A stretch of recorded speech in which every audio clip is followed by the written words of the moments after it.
موقعی که رفته بودم کربلا از طرف مقام آقای خامنه‌ای، ما قبلش رفتیم جای آقای خامنه‌ای. از آقای خامنه‌ای گفتن که ما رو ببرین کربلا. آقای خامنه‌ای هم گفتن میبریم تو اینا. ما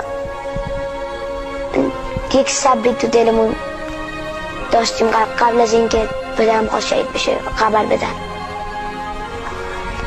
من اون صبر رو نمیدونستم تا وقتی که رفتم کربلا اون تل زینبیه رو دیدم و دیدم زینب چقدر سر داشته پیش امامزاده.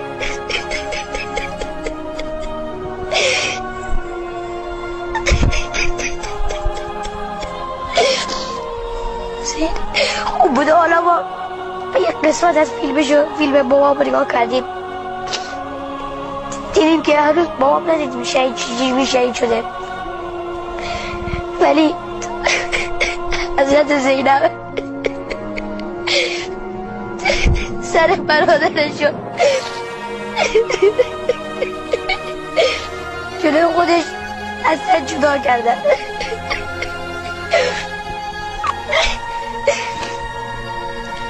عجب صبری داشته این حضرت زینب.